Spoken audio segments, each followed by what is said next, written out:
क्या आप भी पीएम किसान सम्मान निधि योजना के लाभार्थी हैं? क्या आप भी पीएम किसान सम्मान निधि की 24वीं किस्त का बेसब्री से इंतजार कर रहे हैं? तो रुक जाइए, ठहर जाइए, आपके लिए एक झटके वाली खबर है।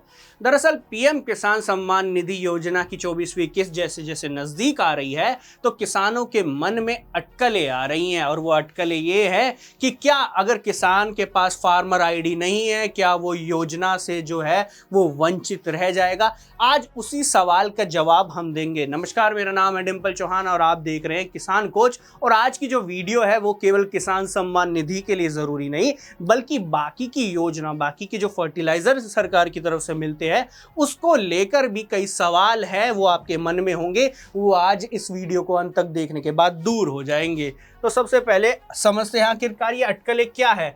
पीएम किसान की जो किस्त है उस पर बड़ा सवाल क्यों खड़ा हो गया है? फार्मर आईडी नहीं बनी तो क्या अटक सकता है आपका भुगतान? जी हाँ, वही भुगतान जो 3 किस्तों में सरकार 2-2 हजार रुपए कर दे रही है, क्या वो अटक सकता है? क्या आपकी हालत इन किसान के जैसी हो जाएगी जो एकदम दुखी है, या फिर आपकी हालत ऐसी हो जाएगी ये वीडियो के देखने के बाद जहां पर किसान हाथ में 2000 रुपए लेकर खड़ा हुआ है और मुस्कुरा रहा है? एक सवाल, क्या फार्मर आईडी आखिरकार इतनी ज़रूरी क्यों हो गई? इस सवाल का जवाब भी इस वीडियो में मिलेगा।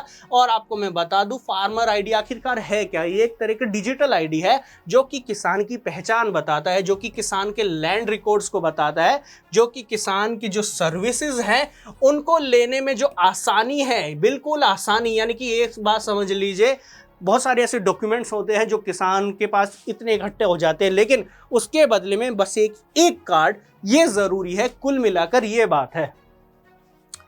वही बात करें कि आखिरकार पीएम किसान सम्मान निधि योजना है क्या? ये वही योजना है जो सालाना, जो केंद्र की सरकार है, किसान भाइयों को बीज, उपकरण, खाद जैसी तमाम चीजें जो कि खेती में काम आती है उसको लेकर सालाना 6000 रुपये और 3 किस्तों में, आसान किस्तों में सरकार मुहैया कराती है। वही बात करते हैं आखिरकार फार्मर आईडी क्या है। जैसे कि मैंने बताई, एक तरह का पहचान प्रमाण पत्र है केवल किसानों के लिए, जो कि आपके लैंड, ज़मीन के रिकॉर्ड और जो बताती है कि हाँ, लैंड की ओनर है, जो असली मालिक है आप वही है। लेकिन वही सवाल पर हम वापस आते हैं, क्या फार्मर आईडी नहीं है तो क्या किस्त रुक सकती है? क्या जो पेमेंट में जो डिले है, यानी कि जो लेट पेमेंट है वो हो सकती है, या फिर वेरिफिकेशन में इशू आ सकता है, कोई प्रॉब्लम आ सकता है? तो मैं आपको बता दूं, जो पेमेंट है वो रुक सकती है, डिले भी हो सकती है, और जो वेरिफिकेशन में ही अगर कोई दिक्कत आ गई तो कुल मिलाकर जो पेमेंट है, जो ट्रांजैक्शन है वो तो रुक ही जाएगा। अब इसको आखिरकार इस दिक्कत से कैसे निपटा जाए? तो इस दिक्कत से निपटने का यही एक प्रॉब्लम का सोल्यूशन है कि फार्मर आईडी जल्द से जल्द जो है किसान अपनी बना ले। ऐसा हम क्यों कह रहे हैं? क्योंकि राज्य और सरकारी लेवल पे जो वेरिफिकेशन है उस पर प्रॉब्लम्स आना शुरू हो गई है। कहीं देखते हैं आप कि कई बार आपके साथ फ्रॉड हो जाता है, कोई दूसरे की आईडी से कुछ ले लेता है लेकिन पता नहीं लगता। कोई ऐसे डॉक्यूमेंट्स होते हैं जो वेरिफिकेशन होने के लिए काफ़ी बेहद ज़रूरी होते हैं। इसलिए आपको फार्मर रजिस्ट्री को नज़रअंदाज नहीं करना चाहिए। और फार्मर रजिस्ट्री से मेरा मतलब है फार्मर आईडी। जी हाँ, फार्मर रजिस्ट्री ही फार्मर आईडी है, तो कंफ्यूज होने की ज़रूरत बिल्कुल नहीं है। तो वही वाली बात है, अगर कहीं ना कहीं अगर किसान के पास अपनी वो फार्मर आईडी नहीं है तो किसान योजना में उसको जो है मुश्किलें का सामना करना पड़ सकता है। और इसके अलावा केवल पीएम किसान सम्मान निधि की योजना ही नहीं, तमाम जो योजनाएं हैं, केंद्र की मानधन योजना जो कि किसान को मिलती है, उसमें साथ ही किसान क्रेडिट कार्ड और जो सब्सिडीज मिलती हैं जो किसान सरकार की तरफ से, उसमें, और जो फर्टिलाइजर हैं, जो आपको खाद वितरण होता है, उसमें भी दिक्कतों का जो सामना है किसान भाइयों को करना पड़ सकता है। अब एक सवाल ये भी खड़ा हो जाता है, क्या सरकारी खाद लेने में भी डिजिटल पहचान जो फार्मर आईडी है वो ज़रूरी है? तो इसका जवाब है हाँ, क्योंकि बिहार और उत्तर प्रदेश जैसे स्टेट्स में कैसा मामला भी सामने आए हैं जहां पर किसान जाता है बिना फार्मर आईडी के और उसको मना कर दिया जाता है और वो लौटने पर मजबूर हो जाता है।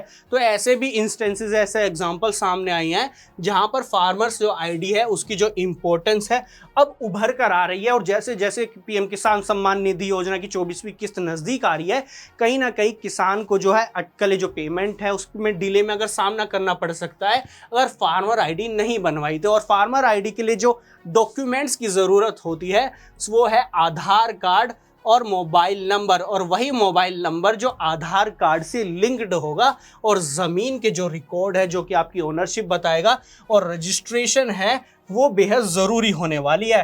अब आप सोच रहे होंगे कि आखिरकार ये कैसे बनाए, तो सबसे पहले तो मैं आपको बता दूं, किसान जो अपना स्टेटस चेक करने के बाद नज़दीकी CSC पोर्टल पर जा सकता है, या फिर ऑनलाइन PM किसान निधि योजना पर एक पोर्टल है, वहां पर भी एक फार्मर्स आईडी का सेक्शन है, वहां पर जाकर खुद आवेदन दे सकता है या फिर ऑनलाइन रजिस्ट्रेशन वो करवा सकता है। इसके अलावा मैं आपको बता दूं कि बहुत सी ऐसी चीज़ें हैं जो सारे यूट्यूब चैनल्स नहीं बताते, तो मैं बता दूं, OTP और बैंक पिन से सावधान, और किसी को भी OTP अपना पिन गलती से भी पासवर्ड ना दे। ऐसा क्यों?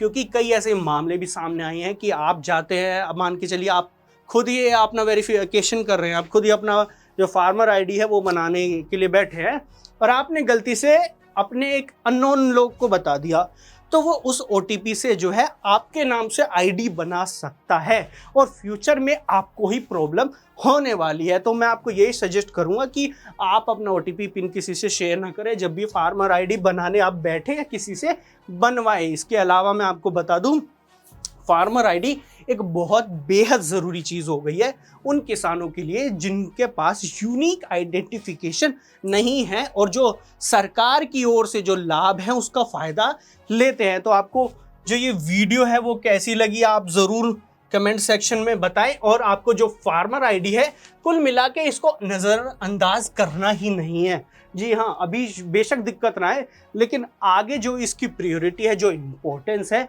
वो उभर कर सामने आ रही है। तो आप इसको बिल्कुल भी नज़रअंदाज ना करें, और हर किसान को इसका फ़ायदा बताएं, जितना हो सके उतना फ़ायदा बताएं, ताकि जानकारी जो है उस पर भी शेयर हो, उस किसान पर भी, और उसको भी पता चले। तो ज़्यादा से ज़्यादा इस वीडियो को उन किसान भाइयों से शेयर भी करना है, और हमारा चैनल किसान कोच को सब्सक्राइब भी करना है। तो आपको कैसी लगी वीडियो कमेंट में ज़रूर बताएं।